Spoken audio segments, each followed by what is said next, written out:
Haven't we read the Bible? Don't we know the Holy Spirit was sent to us so that he could remind us of things that we can and do forget, and that we are human? We forget. God looked down through the ages and applied the word remember to the fourth commandment. God, who knows all and sees all, did that intentionally because of the great apostasy that he saw that was coming into his church. We read about that in Daniel chapter 7, verse 1 to 8. It talks about world powers that would dominate the world down through the ages. But then there was one power that gripped his attention. And I would like to say that God directed his attention to. And so let us turn our Bibles to Daniel chapter 7. And let us read verse 19. Daniel said, "Then I wished to know the truth about the fourth beast." This was the beast that grabbed his attention, which was different from all the others, exceedingly dreadful, with its teeth of iron and its nails of bronze, which devoured, broke in pieces, and trampled the residue. And then out of this beast came the horns. He said 10 horns were on his head. And the other horn which came up before, before three fell, namely that horn which had eyes and a mouth and spoke pompous words, whose appearance was greater than his fellows.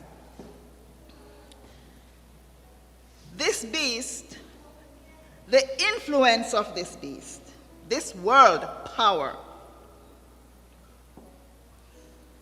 was going to have the most negative and devastating impact on God's people and on God's church. So God directed Daniel's attention to this beast in more details. Out of this Roman kingdom, the little horn would rise. It is he who persecuted the saints, made war against them, tortured, imprisoned, and killed millions.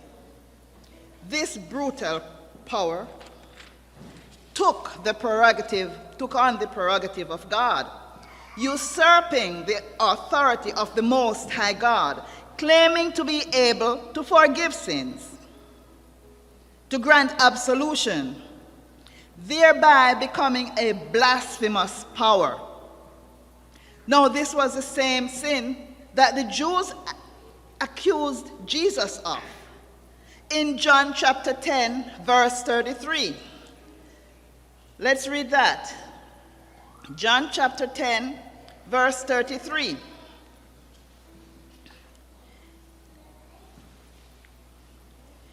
Now here was Jesus, and he says, "I and my Father are one," in verse 30.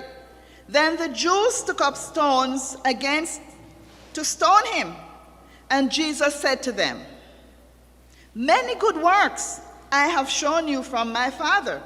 For which of those works do you stone me?" The Jews answered him, saying, "For a good work we do not stone you, but for blasphemy, and because you, being a man, make yourself God." This apostate power even think or intend to change times and law. This is a trick question.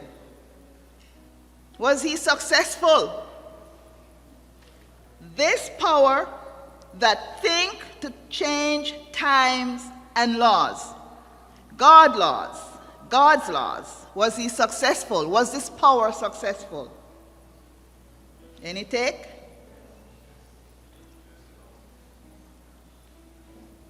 Well, he was not successful. It appears that he is successful, but God's laws cannot change.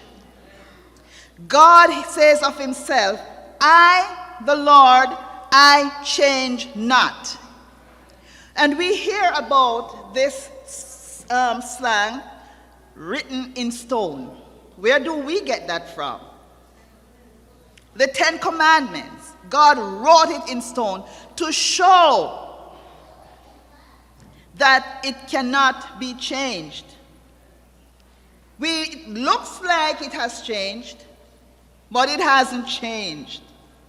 It is the same law, the same Ten Commandments, the same remember the Sabbath day to keep it holy.